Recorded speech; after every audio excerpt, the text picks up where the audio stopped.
Bien. Donc, on va commencer par une petite introduction avant de rentrer dans les cas cliniques où il y a trois cas cliniques qui vont montrer comment faire le diagnostic et comment traiter. Donc, vous voyez ce schéma-là qui illustre tous les éléments que constitue la main. Donc, la main, on n'a pas que les os. Donc, c'est une pathologie qui est fréquente aux urgences d'orthopédie. Donc, on la voit aussi bien chez l'homme, la femme et l'enfant aussi. Donc, les étiologies, c'est-à-dire qui est-ce qui cause ces lésions? On a surtout actuellement les automutilations. On fait plusieurs lésions là où il y a le trajet des vaisseaux et des nerfs, ici, surtout au niveau du poignet, au niveau des doigts. On a les agressions par arme blanche et on a les accidents de travail ou bien les accidents domestiques. Donc, vous voyez que la main, elle est vulnérable lors de ces traumatismes. Pourquoi? Parce qu'on a des organes nobles. On a les nerfs, ce que vous voyez en jaune, les nerfs. En bleu, on a les tendons, que ce soit fléchisseurs ou extenseurs. On a des masses musculaires et on a les pédicules radiales et cubitales. Donc, quand on a une plaie de la main, il faut avoir cette stratégie. On peut avoir des lésions vasculaires, tendineuses, ligamentaires, capsulaires et musculaires. Donc, d'où l'intérêt d'explorer tout ça quand on a une main traumatique. D'accord? Donc, la prise en charge, elle est complexe. Pourquoi? Parce qu'on peut avoir des lésions graves qui justifient d'une amputation. Donc, il vient pour une plaie, mais comme il y a toutes ces lésions-là, eh ben, le patient risque d'être amputé. C'est pour ça que la prise en charge doit être précoce. Donc, vous voyez ces schémas où on montre toute l'anatomie de cette main-là. Vous voyez ici des tendons extenseurs parce qu'ils sont sur la face dorsale. Et au niveau palmaire, c'est les tendons fléchisseurs. Et vous voyez ici la vascularisation de la main et du poignet. Donc, on a un cercle artériel. Ici, on a l'artère radiale parce que c'est en externe et interne l'artère cubitale avec un réseau riche au niveau des mains. Donc, quand on a une plaie, automatiquement, on peut avoir des lésions vasculaires. Donc, la conduite à tenir devant une plaie de la main, c'est rechercher une mobilité. S'il y a une mobilité correcte au niveau du poignet, des doigts, c'est-à-dire là qu'il n'y a pas de lésion fléchisseur, extenseur et aussi pas de lésion osseuse.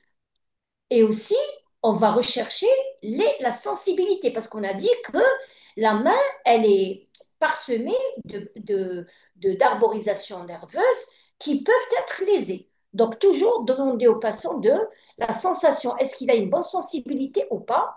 Bien sûr, on termine l'examen par rechercher le pouls. S'il y a un pouls ou pas, est-ce qu'il y a une artère qui saigne ou pas? Elle gicle ou pas?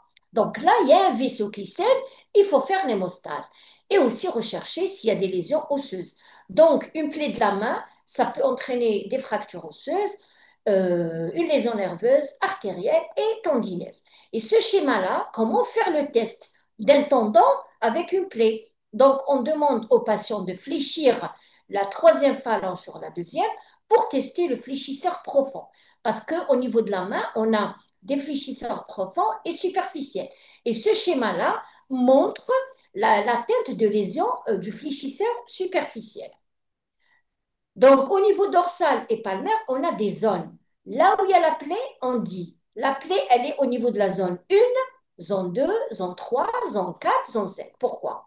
Parce que dans chaque zone, on sait qu'est-ce qui peut être lésé, qu'est-ce qui peut être sectionné. Donc, la zone 1, on a les tendons, les muscles, les nerfs. 2, la 3, c'est sûr qu'il y a des nerfs. Pourquoi? Parce que le nerf médian chemine à ce niveau-là. Si on y est au niveau de la zone 5, c'est qu'il y a le nerf cubital qui est lésé. Donc, à partir de ces zones, on saura quelle est la lésion qui est incriminée. Donc là, il y a une répartition des plaies selon Goss. Donc, quand on a des plaies nettes, c'est des plaies qui sont simples. Pourquoi on dit simple? Parce qu'il n'y a pas de perte des substances. On peut les suturer. D'accord? Quand c'est des plaies complexes, c'est-à-dire il y a une perte de substances et il y a des lésions vasculo-nerveuses.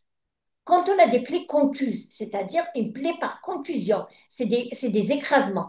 Donc, il y aura des décollements cutanés. Quand il y a des décollements, c'est-à-dire qu'on ne peut pas suturer ces malades-là. Et on peut arriver au stade ultime où le malade vient au stade d'amputation, c'est-à-dire soit amputation déjà faite, c'est-à-dire il vient sans doigt, ou bien incomplète. Dans ce cas, on a des cas cliniques, on va les illustrer. Sur le plan anatomique, vous voyez qu'il y a des lésions, la main, c'est la face dorsale, la face palmaire, il y a des articulations. Donc, on peut avoir des plaies. On regarde l'articulation. Là, on a peur. Pourquoi? Le risque infectieux. C'est comme les articulations du genou, la hanche ou le coude. Quand il y a une plaie, on regarde une articulation. Le premier risque, c'est l'infection. D'accord? Donc, c'est pour ça qu'il faut les traiter par excès. Les objectifs de cette présentation, s'assurer de la vitalité du membre. Est-ce que c'est un membre qui est bien coloré ou pas? S'il est bien coloré, donc il n'y a pas d'atteinte vasculaire. S'il commence à devenir bleuâtre ou blanchâtre, c'est qu'il y a une lésion nerveuse. S'il y a un saignement, j'essaie d'arrêter ce saignement, soit par un pansement compressif ou par un garrot. On va voir tout à l'heure. Nettoyer la plaie avec du sérum salé et mettre un pansement stérile. S'il y a des bijoux, donc il y a des bijoux sur les mains, il faut les enlever. Pourquoi? Parce que plus ils tardent dans la prise en charge, plus il y a un gonflement, il y a un œdème, ou ça fait une restriction autour des doigts. Donc, on risque d'amputer parce qu'on ne peut pas enlever cette bague-là. Donc, il faut ôter tous les bijoux, c'est-à-dire s'il a des bracelets, s'il a comment dirais des anneaux au niveau des doigts, il faut les enlever, il faut les couper parce qu'il y a un œdème qui risque de s'aggraver après. Donc, aider à la cicatrisation, c'est-à-dire suturer les plaies. D'accord? Et il faut éviter de méconnaître des lésions profondes. Donc, on a une plaie superficielle, ça ne veut pas dire qu'elle est superficielle. C'est vrai qu'il y a une plaie, mais il faut rechercher en profondeur qu'est-ce qu'il peut y avoir. On peut avoir une plaie superficielle, on va voir tout à l'heure un cas clinique, ou on peut avoir un nerf, un tendon et un vaisseau. Donc, il faut apprécier la profondeur. Et en dernier, éviter le risque infectieux dans les plaies articulaires. Donc, les premiers gestes. Arrêter le saignement. Donc, on a dit par mettre une compresse avec une compresse propre. Maintenir la pression, c'est-à-dire une minute jusqu'à ce que vous sachiez est-ce que c'est un saignement qui va s'arrêter ou pas.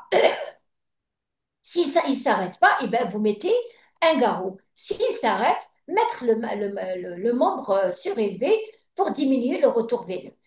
Ne pas réaliser le garrot avant l'exploration, donc on n'a pas exploré, on ne peut pas mettre un garrot. Après, une fois qu'on a exploré, on met un garrot pour éviter que le saignement ne perdure. Désinfecter avec un produit qui est le sérum salé. Il ne faut pas mettre des produits qui vont démasquer des lésions graves.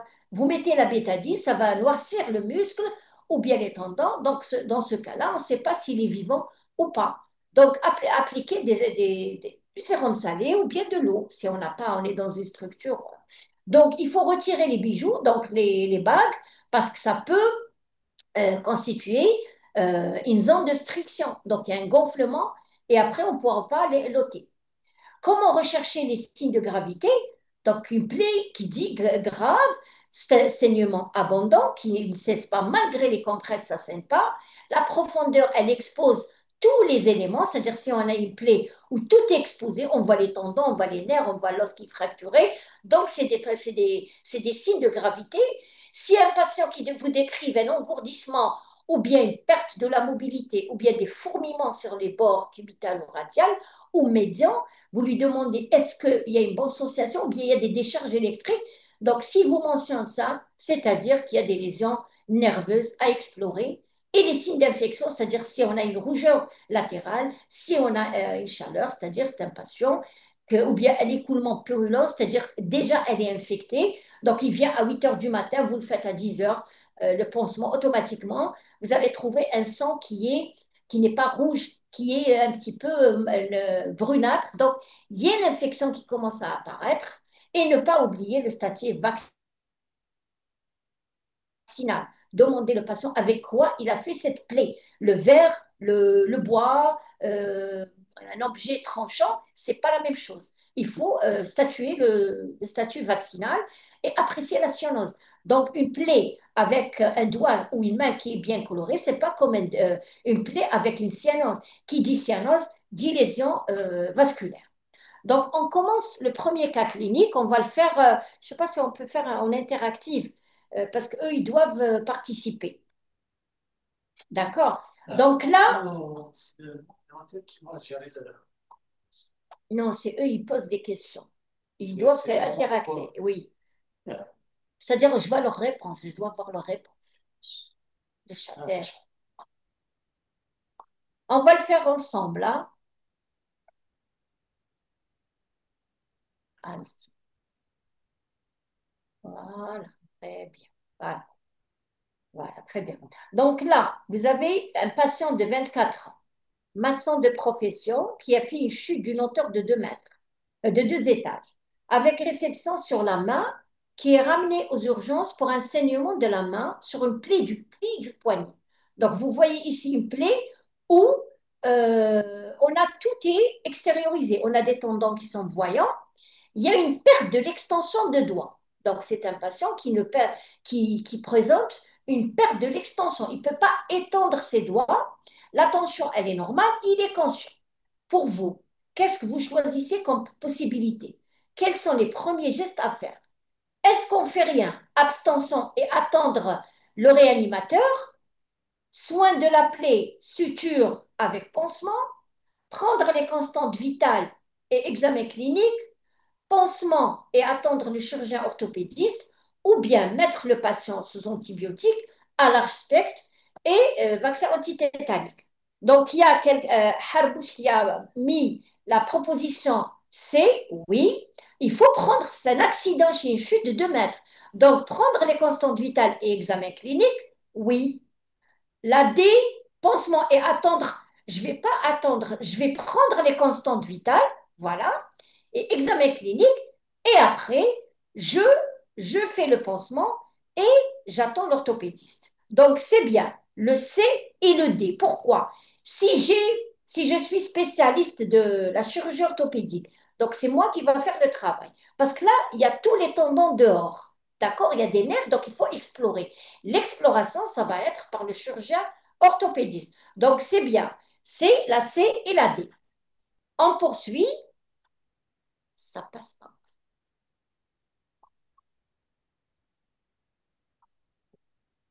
Non, pourquoi? Non, parce que on ne peut pas mettre les antibiotiques à large spectre et le vaccin antitétanique d'emblée. Après avoir exploré, on verra qu'est-ce qu'il y a dedans. Est-ce qu'elle est propre? Je veux dire, il n'y a pas de terre, il y a pas de rouille pour mettre les antibiotiques. Alors, le patient fait examiner, c'est bon, la plaie ne saigne plus. Le bilan radiologique a demandé. Quel est le bilan radiologique? Est-ce qu'on fait une radio du poignet? Est-ce qu'on fait une radio du poignet, du bassin et du rachis? Est-ce qu'il faut faire une écho abdominale, radio du bassin et le poignet, ou bien radio du crâne? Donc, quelle est la proposition? C et D. C, c'est faire une écho abdominale, radio du bassin et poignet, faire une radio du crâne. Donc, pourquoi on ne prend pas la D? Parce qu'il n'y a pas de signe neurologique et l'impact, c'est la main, c'est pas le crâne. Donc, s'il était inconscient avec un impact sur le crâne, on demande une radio du crâne. Donc, la proposition qu'on prend, c'est la C. D'accord? Donc, on fait l'écho abdominale parce que c'est une chute d'un lieu élevé. Radio du bassin aussi parce que c'est un traumatisme d'un lieu élevé. Et le poignet parce que la plaie, elle siège en regard du poignet. Donc, c'est bien, c'est là, c'est. On continue. Donc, l'analyse radiologique ne trouve pas de lésion osseuse. Donc, c'est un patient qui a fait une chute. Il a une plaie. Il y a pas de lésion osseuse. Donc, on procède à la prise en charge chirurgicale. Donc, je vais l'opérer, quoi. Pour cela, on l'explore au bloc. Quels sont les différents gestes à faire? Donc, qu'est-ce qu'on doit faire au bloc? Est-ce qu'on doit raser et brosser la plaie avec un parage chirurgical? Donc, le parage, c'est l'excision de tous les tissus nécrotiques, c'est-à-dire nettoyer avec du sérum, l'oxygéner. Explorer la plaie à la recherche des lésions tendineuses, vasculaires, ligamentaires et nerveuses. Réparer la réparation de toutes les lésions ou bien appeler le chirurgien vasculaire. Qu'est-ce qu'on prend comme proposition? On attend, hein? Alors, la C, réparation des lésions, la plaie, oui. La B, oui. Donc, déjà, On doit prendre le A. Pourquoi? B, la C. Oui, mais une fois au bloc, on est obligé de raser, de brosser la plaie avec parachirurgical, explorer la plaie et réparer toutes les lésions. Donc on prend la A, la B et la C. La D, pourquoi j'appelle les chirurgiens vasculaires? On a dit que il n'y a plus de saignement tout à l'heure. Le saignement, il est maîtrisé. Donc, il n'y a pas de lésion artérielle. Ce n'est pas la peine d'appeler le vasculaire. Donc, c'est moi qui va raser, qui va brosser, qui va faire le parage. Voilà, ABC. Réparer toutes les lésions. Le chirurgien vasculaire, si je vois que le saignement persiste, d'accord? Sinon, je peux réparer. D'accord? Donc, après avoir suturé toutes les lésions, on a fait les soins de la plaie, mais on trouve un suintement louche, c'est-à-dire c'est un liquide qui sort, mais il n'est pas rouge à travers la plaie. Quel est votre conduit? Donc c'est un patient qui commence à faire des signes d'infection. Qu'est-ce qu'on prend comme proposition? Mettre le malade sous un autre antibiotique, changer l'antibiothérapie et mettre une bithérapie, pansement bicotidien avec prélèvement, toilette de la plaie. Qu'est-ce qu'on prend comme, quelle est votre conduite à tenir? Donc, il commence à s'infecter. Qu'est-ce qu'on fait? C'est un sepsis précoce. C'est-à-dire, je viens de réparer tout. Alors, le changement de pansement commence à mettre un liquide louche. Pourquoi mettre le malade sous antibiotique, un autre antibiotique? C'est pas l'antibiothérapie qui est à la cause du saignement. La B, changer et mettre une bithérapie. Pourquoi je change? Je n'ai aucune preuve. C'est-à-dire, est-ce que c'est l'antibiotique? C'est lui qui a causé ça. C'est pas Quand on a un sepsis précoce, qu'est-ce qu'on fait? On ne peut pas rapidement changer l'antibiothérapie. Qu'est-ce qu'on fait? On fait les pansements, on dit, on ne peut pas reprendre, on fait le pansement bicotidien et je fais un prélèvement. Parce que moi, je vais voir, peut-être il n'est pas, c'est un sepsis superficiel, la C et la D. La D, pourquoi toilette de la plaie? C'est-à-dire, je vais reprendre le patient. Non, parce que nous, qu'est-ce qu'on agit? Quand il y a un sepsis précoce, on fait par. Voilà, c'est la C. Pourquoi? C'est un sepsis précoce. C'est-à-dire, c'est pas du pu. C'est un liquide louche. Donc, qu'est-ce que je fais? Je n'ai pas le droit de changer l'antibiothérapie. Je n'ai pas le droit de changer parce que j'ai aucun élément. Qu'est-ce que je fais? Je lui donne une chance. Je fais les pansements matin et soir. Je vais voir. Si le pansement reste toujours souillé, c'est-à-dire louche, et en même temps, je vais faire le prélèvement, parce que le prélèvement, c'est lui qui va me conditionner le changement ou le maintien de l'antibiothérapie. Je ne peux pas changer comme ça. Donc, je vais faire du quotidien, je fais le prélèvement, j'attends. Si le pansement commence à se stériliser, à devenir bien, et le prélèvement me dit qu'il n'y a pas de germe, donc je peux continuer les pansements et faire une toilette. Je peux faire une toilette, mais je n'ai pas le droit de changer l'antibiothérapie parce que je viens de commencer. D'accord? Ce n'est pas l'antibiothérapie qui est à l'origine du sepsis. D'accord? Donc, la solution la plus logique, c'est de faire un prélèvement, de faire des pansements matin et soir, et demain, je reprends, je vais voir mon pansement. S'il est toujours louche, le prélèvement arrive, je réadapte l'antibiothérapie. Si avec tout ça, il reste toujours infecté, là, je dois ouvrir et faire une toilette. D'accord? Mais je n'ai pas le droit de changer l'antibiothérapie. Donc, malgré le changement des antibiotiques suite à l'antibiogramme, donc j'ai reçu l'antibiogramme, j'ai changé les antibiotiques, il est revenu en faveur d'un staphylocoque. D'accord. La plaie, malgré l'antibiothérapie changée, le germe identifié, la plaie reste toujours productive. Voilà. Dans cette situation, quelle est votre option? Reprendre le patient par une mise à plat toilette, temporiser 48 heures après le changement des antibiotiques, antibiothérapie ciblée, ciblant les staphylocoques, bilan inflammatoire de surveillance. Qu'est-ce que vous faites? La C, la A. Alors, la C, antibiotique ciblant le staph. Il a été ciblé. Qu'est-ce qu'ils ont dit? Malgré le changement. Donc, ils ont mis des antibiotiques contre le staph. Temporiser 48 heures après le changement de pansement, oui. La B, oui. La C, elle a été ciblée. On a mis les antibiotiques contre le staph. Donc, ce n'est pas la peine de reprendre la même option. Moi, ce que je propose, c'est surtout temporiser 48 heures après le changement et faire un bilan inflammatoire. Pourquoi? Parce que le bilan inflammatoire, il va me dire est-ce que je suis sur la bonne voie ou pas? Est-ce qu'il y a toujours le syndrome inflammatoire? D'accord? Donc, on prend la B et la D, comme vous avez dit, parce que reprendre le patient, pourquoi? Parce que je viens de commencer, de changer l'antibiothérapie ciblée. Pourquoi je vais faire une mise à plat? D'accord? Je vais temporiser 48 heures, j'ai changé les antibiotiques, j'attends et je fais le bilan inflammatoire. Si le bilan inflammatoire il est élevé, c'est-à-dire qu'il y a un sepsis réel, là, je peux opter pour mettre une mise à plat.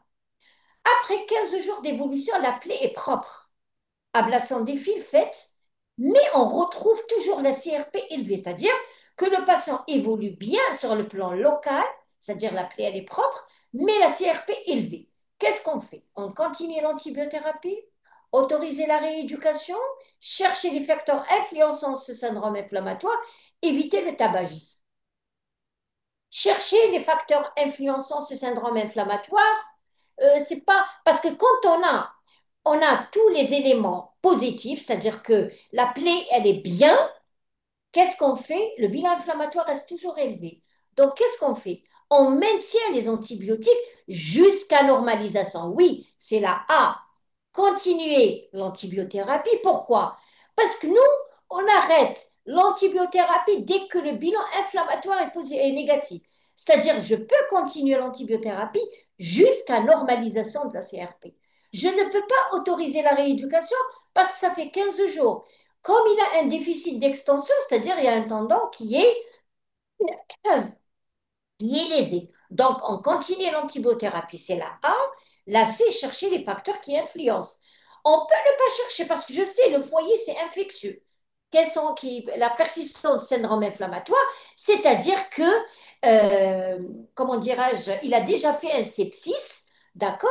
Il y aura toujours en local, en local, il n'y a rien. Mais on peut, comment dirais-je, penser aux facteurs qui influencent le syndrome, le tabagisme, l'âge, le diabète, tout ça influence pour que le bilan inflammatoire reste élevé. Donc, on prend la A et la C comme il a été dit. Le deuxième cas clinique. Donc, si tu me voyez l'image, comment on a les doigts coupés. Donc, patient âgé de 39 ans, menuisier de profession, victime d'un accident de travail ayant entraîné un traumatisme ouvert de la main, survenu il y a 1 heure. Patient conscient se plaint de douleur, saignement par la plaie, la tension correcte. Qu'est-ce que vous faites? Rassurer le patient et démarrer un bilan sanguin, examen clinique approfondi de la plaie, parage et pansement, envoyer le patient vers le service de chirurgie avec pansement. Qu'est-ce que vous faites? Vous avez une plaie qui vient comme ça. La plaie, la B, oui, la B et la C. Mais pourquoi vous ne commencez pas par rassurer le patient et démarrer un bilan sanguin? Vous savez qu'une plaie pareille, on ne peut pas la faire aux urgences, c'est au bloc. Donc la A, B, C, oui. Il faut rassurer le patient parce que quand il voit sa main comme ça, c'est-à-dire il risque d'être amputé pour lui. D'accord? Il faut rassurer le patient, démarrer le bilan. Pourquoi? Parce que c'est un malade qui va être exploré au bloc. Ce n'est pas aux urgences. D'accord? Faire un examen clinique approfondi, surtout les poux, parce qu'on a tout est coupé. Donc, je vais commencer à assurer que le pouls est présent ou pas. Pourquoi? Parce qu'on a des plaies circonférentielles, c'est-à-dire les deux pédicules, et risquent d'être lésées. D'accord? Faire un parage et le pansement. Non, pourquoi? Parce que c'est pas ici qu'on fait le parage et le pansement. Parce qu'il y a beaucoup de lésions qui existent. Donc, on ne peut pas faire un parage au pansement comme ça. Envoyer faire le patient vers le service de chirurgie et c'est eux qui vont s'occuper de lui. Donc, on a fait un bilan préopératoire, radiologique, le patient est ramené au bloc. Selon vous, quelles sont les étapes à faire au bloc? Donc, donc, ABD, oui, ABD, oui, comme vous dites. Donc, ici, il est au bloc. Qu'est-ce qu'on fait? Est-ce qu'on fait le parage? Est-ce qu'on explore la plaie de la surface en profondeur? On répare tout ou bien on propose d'emblée une amputation? Donc, vous voyez l'image, la face dorsale. Il a été envoyé au bloc. Quelles sont les propositions ou la proposition? Donc, B et C. Oui, explorer la plaie de la surface en profondeur, c'est réparer tout. Mais il y a une autre proposition, la A, B, C. C'est ça, la A et B et C. Parage de la plaie. Quand on dit, on doit nettoyer, puis explorer, puis réparer. Mais on ne peut pas amputer d'emblée, jamais.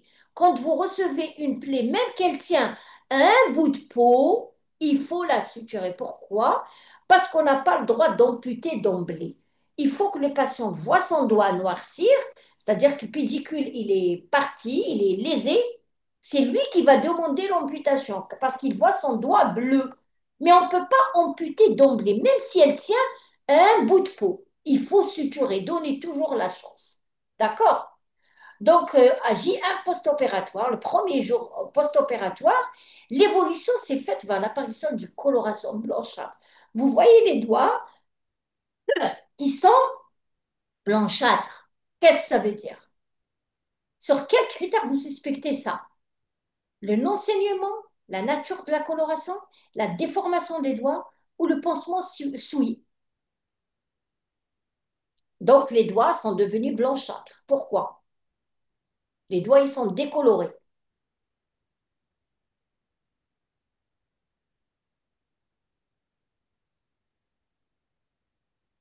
Non, c'est pas la B. C'est la A, oui. Pourquoi? On a la B, pourquoi? La nature de la coloration des doigts. On a dit la coloration, elle est décolorée. Les doigts sont décolorés. À la déformation, non. La déformation ne donne pas la coloration blanchâtre. Un pansement souillé, il ne donne pas une coloration blanchâtre. Quand il y a un changement de coloration, c'est les vaisseaux. C'est les vaisseaux, c'est-à-dire qu'il y a les pédicules sont coupés. Donc c'est la A, c'est le non-saignement. D'accord? Donc il n'y a plus de pédicule. C'est pas la D. Pansement souillé, quand il est souillé, c'est le liquide qui est souillé, c'est pas les doigts. Donc quelle est votre décision que vous allez prendre face à cette situation? Est-ce que vous amputez les doigts, attendre l'évolution, faire une nécrectomie, c'est-à-dire enlever tout ce qui est sale, ou bien exploration radiologique vasculaire?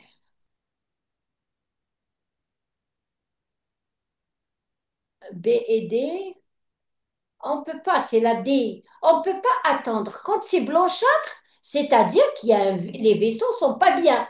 On ne peut pas amputer si on n'a pas un argument radiologique. Donc, on envoie pour une exploration radiologique. C'est un vasculaire. On va faire un angioscan ou bien une échodoppler pour voir quels sont les vaisseaux qui sont intacts. Parce que on doit, oui, uniquement la D, uniquement la D. Pourquoi? Parce que on ne peut pas amputer un doigt ou le pied d'un patient si on n'a pas d'argument radiologique. Il peut nous attaquer en justice. D'accord? Parce qu'on n'a pas la coloration blanchâtre et l'exploration vasculaire. On n'a pas, donc on ne peut pas amputer. D'accord? C'est la D. À noter que l'autre main a présenté aussi une plaie de l'index. Inguial, que faites-vous? Est-ce que vous faites un parage? Donc, vous voyez ici, l'autre main, il a un doigt qui tient qu'un bout de peau. D'accord? Est-ce qu'on va parer et suturer? Parer la radio, parage radio, suture et pansement, parage radio, suture, pansement et surveillance de la vitalité.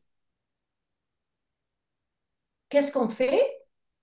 La D, oui, on fait le parage, on fait la radio parce qu'on peut avoir des lésions osseuses. On va suturer, comme on a dit, faire un pansement et surveiller la vitalité. Pourquoi? Parce que c'est un doigt qui tient un petit pot de peau. C'est-à-dire que les dépédicules sont lésés, mais on ne peut pas amputer. On remet parce qu'on a besoin des extrémités. Donc c'est la D. D'accord? Le troisième cas clinique, donc c'est une patiente âgée de 17 ans écolière victime d'un accident domestique par automutilation. On a beaucoup des lésions d'automutilation. D'accord? Ces lésions-là, tu peux avoir toute l'anatomie. Elle consulte pour un traumatisme ouvert du tiers moyen de son avant-bras. Elle est droitière, donc il faut chercher le membre dominant. Elle présente une douleur, impotence fonctionnelle et perte de la mobilité des doigts en extension. Donc, qui dit perte de la mobilité des doigts en extension, c'est-à-dire on a des tendons extenseurs qui sont lésés. Une hyperesthésie sur le bord cubital, c'est-à-dire que probablement il y a le nerf cubital qui est lésé. Donc, l'examen clinique retrouve une plaie de 5 cm. Donc, on doit, nous, voir le siège et la distance. 5 cm, c'est beaucoup sur la face antéro-interne de l'avant-bras avec tendance saillant. on voit les tendons, on voit le nerf. Nous, on met un papier comme ça, celui du fil, pour voir mieux les structures lésées. D'accord? Pour voir est-ce qu'on peut réparer sans microscope, avec microscope, et ainsi de suite. Donc, au vu de cet examen, quelles sont les lésions suspectées? Est-ce qu'il y a des lésions nerveuses, tendineuses, musculaires, osseuses, plaies qui va nécessiter une seule suture? Alors, la B seule, non. La B, oui. La A et la B, oui. Lésions nerveuses, parce qu'elle a une hyperesthésie sur le bord cubital. Lésions tendineuses et musculaires, oui, parce qu'elle fait une perte de l'extension. C'est la A et la B. Pourquoi? Parce que la lésion osseuse lacée, ils ne nous ont pas donné autant d'éléments. D'accord? Il y a une perte de mobilité. C'est par rapport au tendon. Donc, on prend la A et la B. Quelle est votre conduite à tenir? Faire un bilan radiologique, biologique, pansement et préparer le bloc ou attendre l'avis des autres spécialistes? Qu'est-ce que vous prenez comme proposition? La A et la B. Faire un bilan radiologique et biologique. Oui. Et après, on a tout fait. B, C, A, B, C. Oui. A, B, C, oui. Donc, on fait un bilan biologique parce qu'il va être opéré, radiologique pour voir toujours s'il y a des lésions osseuses, faire un pansement stérile et envoyer le malade au bloc. Ce n'est pas la peine des autres spécialités. Pourquoi? Est-ce que c'est un accidenté? On n'a pas dit. C'est une automutilation. C'est elle-même qui a fait ces lésions. Donc, si c'était un accident, oui, avant de faire rentrer le malade au bloc pour faire la réparation, je dois savoir que tous les malades, qu'elle elle ne présente pas d'autres lésions vitales. Si c'est un hémothorax, un pneumopéritoine et ainsi de suite. Donc, on a fait la radio, elle ne montre pas de lésion osseuse. Le bilan opératoire, il est normal. Quels sont les gestes à faire? Est-ce que vous faites un parage avec sérum salé, suturer toutes les lésions, mettre une attelle, confier le patient à la rééducation? La B et la D. Il faut avant tout, il faut toujours faire le parage. Suturer toutes les lésions et quoi encore? Quand on a des lésions tendineuses, nerveuses, osseuses, qu'est-ce qu'on fait en plus de tout ça? On apparaît, voilà, ABC. Il faut toujours immobiliser parce qu'on a dit qu'elle fait une perte d'extension. Il y a des douleurs, il y a des lésions tendineuses. Toute plaie tendineuse ou osseuse nécessite une immobilisation plâtrée, une attelle plâtrée. Mais on ne peut pas confier le patient à la rééducation. Pourquoi? Parce que c'est récent. Elle n'a pas dépassé un mois. Les lésions tendineuses, c'est un mois. D'accord? Oui, c'est lacé. Oui, mettre une attelle plâtrée, oui. Tu as réparé, tu as paré, tu as suturé toutes les lésions, tu fais un complément par une attelle plâtrée. Le dernier cas clinique, vous voyez que c'est une plaie très superficielle. Pour vous, c'est pas méchant, d'accord? Et vous voyez, elle siège où? Elle siège au niveau d'un pli de flexion, c'est-à-dire elle est articulaire, elle est proche d'une articulation. Donc, c'est une femme de 35 ans, accident de travail, plaie par couteau, ayant entraîné une plaie au niveau du pli de flexion de D2 de la main droite. L'examen retrouve une plaie de 1 cm, saignement avec flexion, extension conservée. Donc, qui dit flexion, extension conservée, il n'y a pas de lésion tendineuse. D'accord? D'après vous, l'examen est incomplet. Il faut demander une radio. Si tu aurais la plaie, refaire l'examen clinique à la recherche d'un déficit neurologique ou bien refaire l'examen clinique pour suturer après des infections de la plaie et exploration. Donc, on prend le D. La A, oui, malgré. Alors, c'est un conseil. Quand il y a une plaie, malgré que, en fonction du mécanisme, c'est-à-dire ils te disent que c'est un coup de couteau, je fais la radio. Pourquoi? Tellement le coup de couteau, il peut, comment dirais-je, blesser le cartilage, un fragment osseux. Donc, toute plaie égale radio. On fait la radio parce que c'est un document médico-légal. Si on a une lésion osseuse négligée, il fait une raideur, c'est lié à ça. Donc vous êtes tranquille quand vous faites une radio, il n'y a pas de lésion osseuse, je suis tranquille.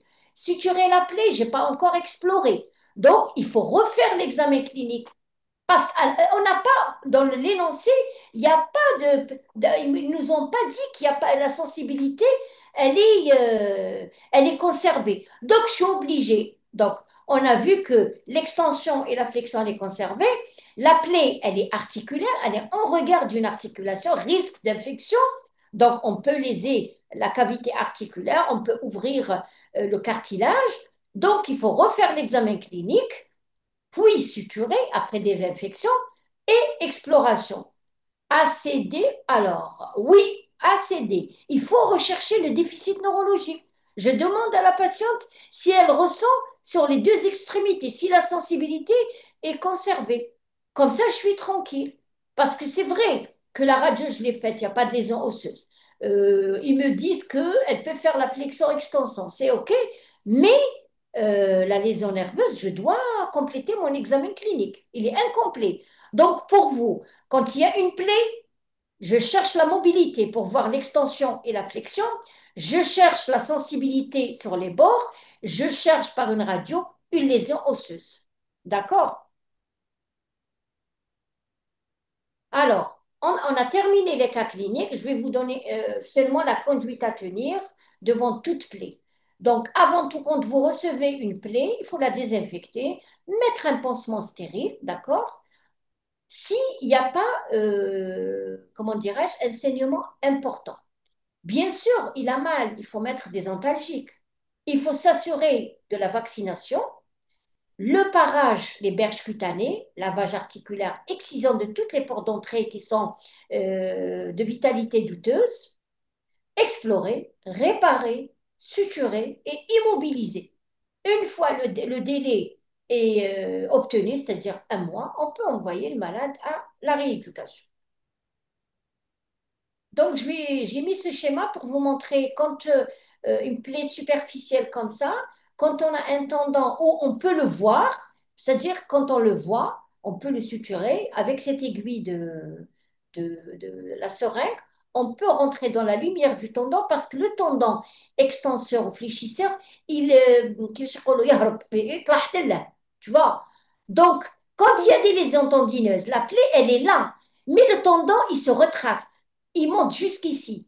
C'est pour ça, quand vous aurez des plaies, pour vous, si vous ne faites pas un examen clinique minutieux, la flexion-extension, et vous oubliez d'explorer le tendon, après le patient vient avec une immobilité, il ne peut pas faire l'extension.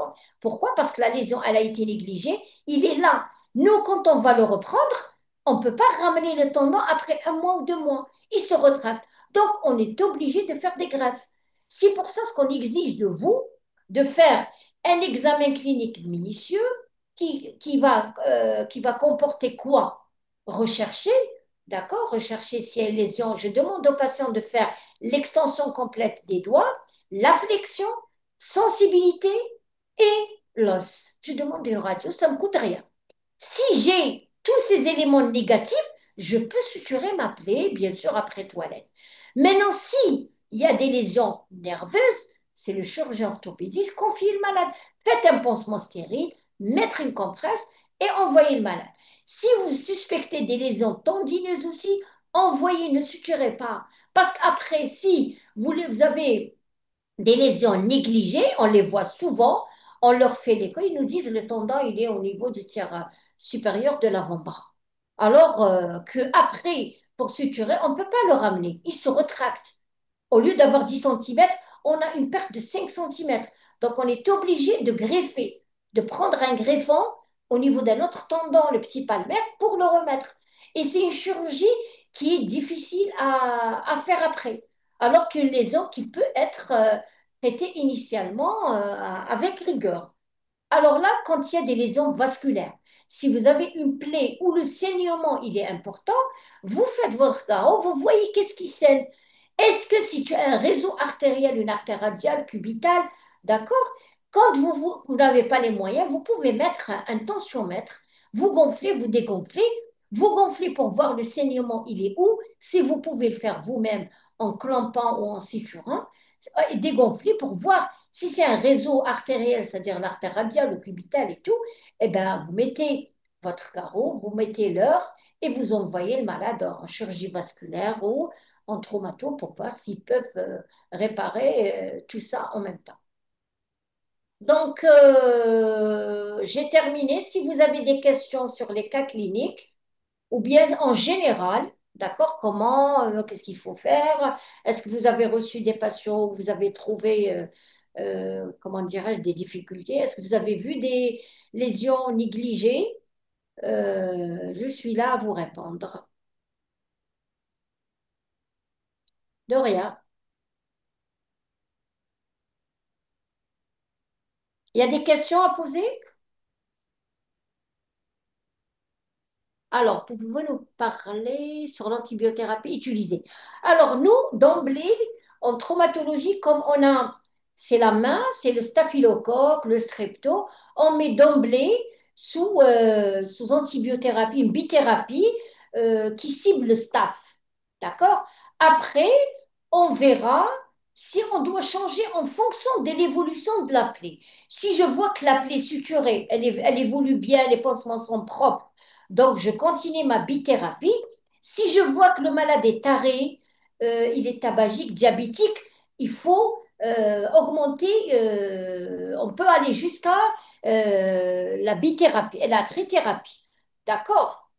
La radio, oui, devant toute plaie, il faut faire une radio parce que le patient risque de mentir. Il ne va pas te dire qu'ils m'ont frappé ou bien il a cogné son poignet ou sa main contre un mur ou bien c'est un accident. Des fois, ils mentent, les malades. Donc, moi, je me protège. Je fais une radio, ça ne me coûte rien. Plaie égale radio. Je mets dans son dossier. Il y a une lésion, je la traite. Euh, il y a pas, et ben, je suis tranquille. C'est moi qui vous remercie. C'est vrai, c'est intéressant pour vous. Toute plaie, même superficielle, mettre sous antibiotiques. Oui, parce on n'a pas tous les patients qui sont tard. Quand je fais la suture dans de bonnes conditions, au bloc opératoire, compresse stérile, matériel stérile, oui, on peut ne pas mettre les antibiotiques. Mais moi, dans les conditions de travail, c'est-à-dire aux urgences, où il y a plusieurs spécialités avec vous qui travaillent à côté de vous, moi d'emblée, je suis tranquille. Alors pourquoi pas suture plaie, morsure de chat? Hein. Et parce que les germes de comment dirais-je, les germes par attaque de chat ou de chien, ils sont sensibles à l'air ambiant. D'accord? Ils sont sensibles. Donc on met de la javel et on laisse à l'air ambiant parce qu'ils sont très sensibles à anaérobie. Les germes anaérobies, ils sont très sensibles. Donc, les morsures par chien ou par chat, on les laisse à l'air libre. Parce que quand vous fermez, vous allez aggraver les lésions. Il y a des anaérobies qui vont pulluler la plaie. C'est moi qui vous remercie. Hein. Alors, si la plaie est associée avec des fractures. Alors, la conduite à tenir. Devant une fracture associée, il faut toujours stabiliser la fracture. Pourquoi? Parce que si on commence à réparer le tendon ou bien le nerf ou bien le muscle, eh ben, quand on va synthéser la fracture, on risque de lâcher les sutures parce qu'on fait des mouvements, on tracte, on réduit. Donc, on stabilise la fracture, puis on suture tous les lésions qui viennent avec. Est-ce que tout plaît avec les en même tendinesse doit être par la suture? J'ai pas compris, hein? Est-ce que toute plaie avec lésion nerveuse ou même tendineuses doivent être par la suture? J'ai pas compris. Vous reposez votre question. Est-ce que le bilan inflammatoire est systématique ou juste en cas de surinflammation? Non, le bilan inflammatoire, il n'est pas systématique. Si je vois que la plaie commence à suinter un liquide louche ou bien les contours, ils sont infectés, ils sont rougeâtres, oui, il faut faire un bilan inflammatoire pour qu'il me dise il est à combien. Si j'ai une CRP à 12 alors que la plaie est suinte, je suis tranquille, je ne suis pas choquée. D'accord, mais je surveille, comment dirais-je, le patient. Mais si il commence à suinter avec un bilan inflammatoire au plafond à 100, une CRP à 100, c'est un patient qui risque de s'infecter. Donc, je dois faire le para, c'est-à-dire je dois faire un nettoyage et augmenter mes antibiotiques et faire des prélèvements. Parce qu'on ne peut pas faire des antibiotiques probabilistes. D'accord? On cible le staph, mais il peut ne pas viser ce germe-là. Donc, on donne des antistaphes, mais on fait un prélèvement, on réadapte en fonction de l'antibiogramme. le risque de rage si on a une plaie par morsure de chien. Il y a les vaccins antirabiques. Donc, l'antibiotique systématique, quelle que soit la plaie, en fonction des conditions dans lesquelles vous travaillez. Si vous travaillez au bloc, propre, compost stérile, pansement stérile, on peut mettre l'antibiothérapie pour une courte durée. D'accord? 8 jours, 10 jours le maximum. Mais quand on a les tares, un cardiopathe, une diabétique, tabagique, artéritique, je suis obligée de majorer, de mettre. Parce que on a toujours des malades qui sont déséquilibrés. Il y a des malades qui montent. Hein. Ils ne te disent pas qu'ils prennent les antibiotiques. Hein. On a vu beaucoup de malades. Ils ne te disent même pas qu'il est diabétique. Alors que vous voyez la plaie qui commence à s'infecter. Ce n'est pas normal. Vous avez travaillé proprement et vous voyez une évolution défavorable. D'accord? Alors, pourquoi, pour bien on donne, c'est un, j'ai un deuxième question en cas de plaie apparemment superficielle, comment évaluer précisément la motricité et la sensibilité pour ne pas me connaître et les gens plus probables. Vous demandez au patient de faire la flexion. يغلق يده ويحلها. S'il ne peut pas, c'est qu'il y a eu les entendineuses nerveuses, vous testez. Vous prenez une clé ou bien un stylo, vous palpez tout autour des doigts et vous demandez la différence de sensation. Vous palpez ici, vous lui dites, est-ce que vous sentez ici, c'est la même chose que l'autre côté qui n'est pas lésé. Donc, l'autre côté qui n'est pas lésé, c'est-à-dire si vous avez une plaie au niveau du cinquième doigt, vous testez la sensibilité du quatrième. Vous lui dites, est-ce que la sensation est identique? Donc, si elle est identique, il n'y a pas de lésion nerveuse, mais s'il te dit, elle est diminuée, c'est-à-dire il y a un filet nerveux qui est sectionné. Pour les tendons, vous lui demandez de faire la flexion du poignet, l'extension. Les doigts, il doit les fermer, il doit les ouvrir.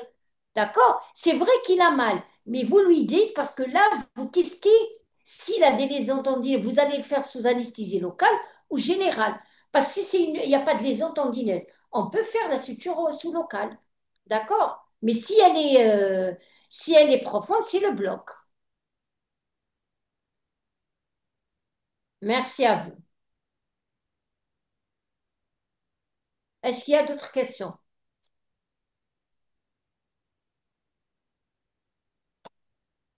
Il y a d'autres questions? De rien. Alors, vous me dites l'amoxyl, l'acide clavulnique suffit comment? Nous, vous voyez, on cible les antistaphs. En traumato, on cible le plafond. Pourquoi? On a peur de l'infection. On donne toujours des antistaphs majeurs. On met la cefagenta ou bien la fusidine ciprolol. Après, en fonction, d'accord, s'il y a de la terre, s'il y a de la graisse, là, on rajoute des anaérobies. On met le flagelle aussi. D'accord? Mais la bithérapie, on ne met pas l'amoxyl parce que l'amoxyl, elle diffuse plus vers la sphère ORL. D'accord? Nous, c'est le staph, on cible le staph. L'examen de la sensibilité, je vous ai dit, vous prenez n'importe quoi, une aiguille, de la clé, vous lui demandez, vous palpez toute la main ou tout le poignet, vous lui dites où est la différence de sensibilité. Le patient vous dit, je sens bien, c'est la normal. Mais des fois, il te dit non, il y a des fourmillements. Il te dit, je sens que je sens pas. Donc là, il y a une lésion nerveuse. D'accord? Parce qu'après, il aura toujours des douleurs, des fourmillements au niveau du bord lésé. Quand est-ce qu'on envoie le malade à la rééducation? Après un mois, 30 jours. La rééducation, le tendon, il cicatrise en un mois. S'il y a des lésions, est-ce qu'on peut faire des points de suture de rapprochement? Oui, bien sûr. La lésion tendineuse, si vous voyez le tendon devant vous, vous pouvez faire des sutures bout à bout comme la suture cutanée. Parce que des fois, il y a des lésions partielles. Vous voyez, le tendon, il n'est pas coupé totalement. Vous pouvez suturer après suture cutanée. D'accord? Si, c'est des sutures bout à bout. Hein. Il n'y a pas une technique autre. Quelle est la durée maximale pour suturer si la plaie oublie d'ouvrir un trait, il est ouvert? Est-ce qu'on fait des points de rapprochement? Bien sûr, si la plaie saigne toujours, parce que comment se fait la cicatrisation cutanée? C'est par adhésion des plaquettes.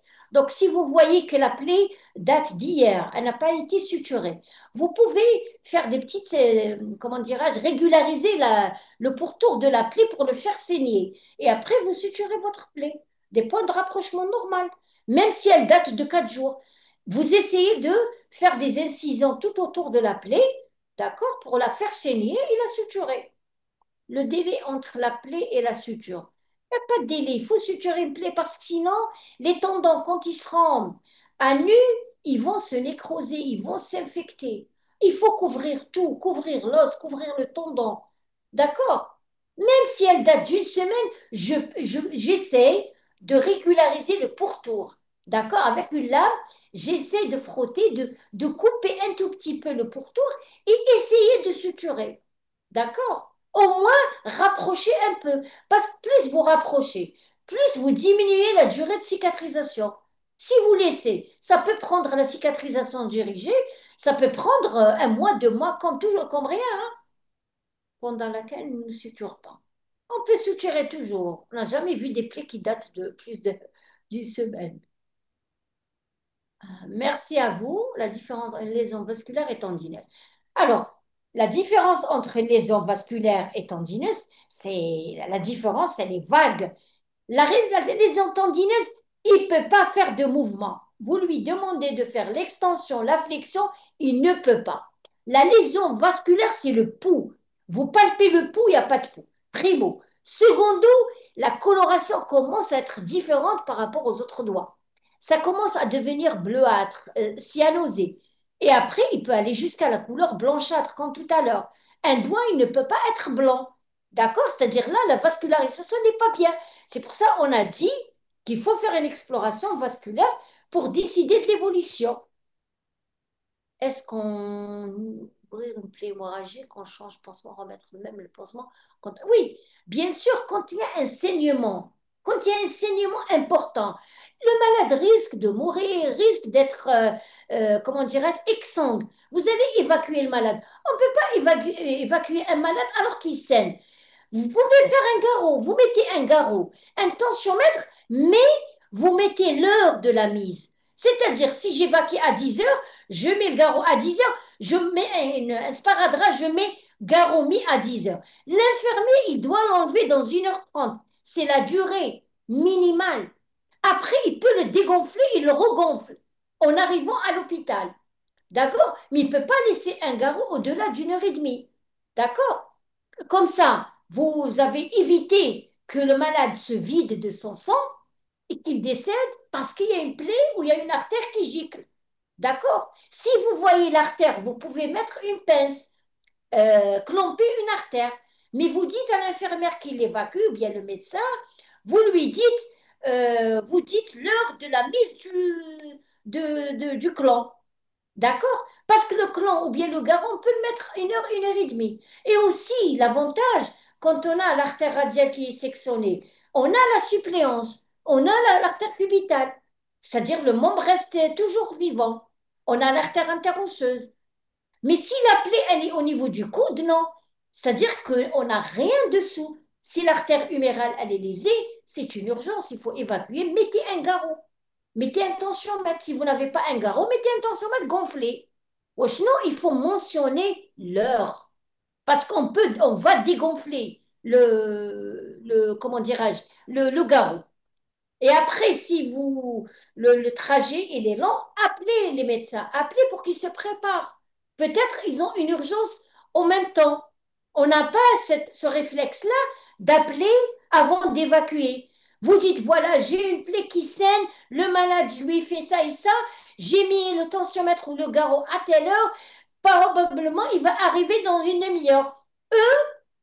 Ils peuvent préparer l'équipe de vasculaire avec eux s'ils sont de garde. Est-ce qu'on peut suturer un fragment de doigt en cas de traumatisme qui a causé une perte de doigt en totalité? Et quelle est la durée de vitalité du moignard? Oui, vous devez suturer, on doit suturer. Pourquoi on lui donne toujours la chance? Il ne faut pas amputer, d'accord? On peut réparer l'artère, on peut réparer le tendon, on peut réparer tout, d'accord? 1 heure et demie, oui, le garrot, c'est 1 heure et demie.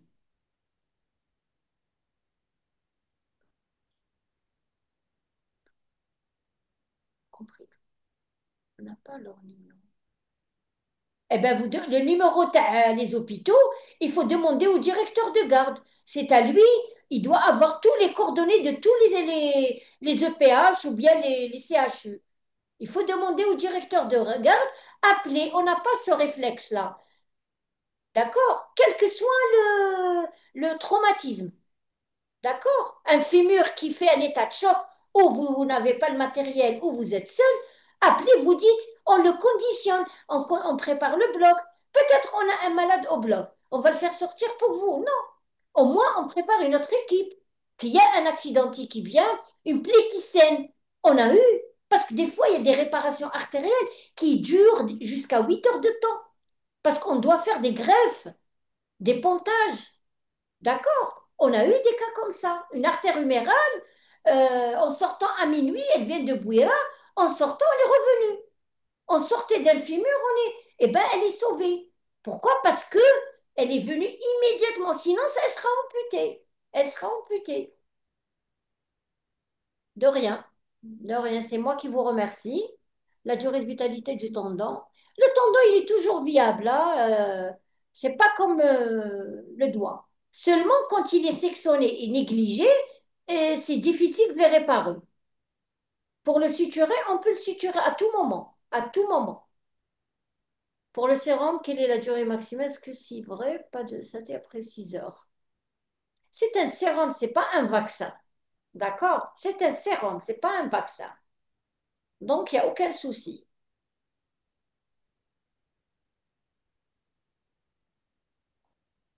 Est-ce qu'il y a des questions?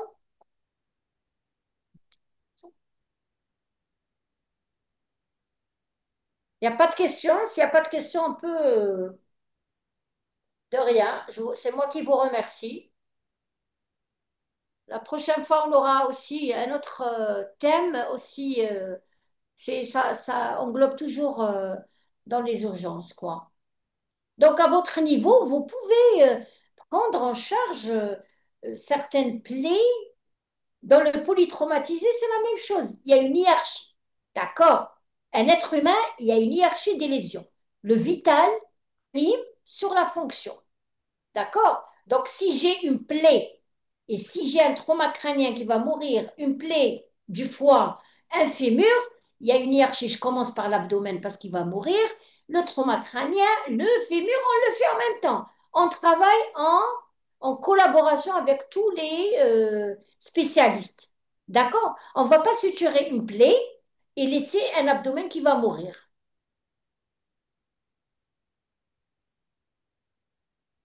D'accord? Il y a une hiérarchie. Le polytraumatisé, vous dites, il a une plaie de la main à quel niveau? Est-ce qu'il y a. Parce qu'il est soit conscient ou inconscient. Inconscient, on ne sait pas s'il a des lésions nerveuses ou tout. C'est l'exploration qui va vous montrer ça.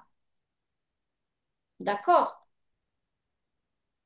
Pour vous avez dit non, même après. C'est pas important, d'accord? Le sérum antitétanique, c'est pas important, d'accord? Parce qu'on conseille toujours le patient, comme c'est une profession exposée. C'est un, c'est un ferronnier, il travaille dans le. Donc, normalement, ils doivent être vaccinés, d'accord? Donc, on leur dit automatiquement, c'est pas la peine de faire la ACT directement, allez vous vacciner directement parce que vous avez une profession exposée, d'accord? Est-ce qu'il y a d'autres questions?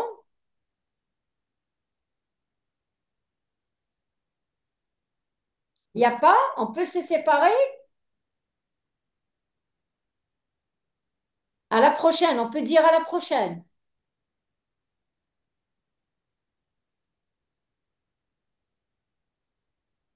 Ok, allez, bonne journée et à la prochaine. Je vous remercie.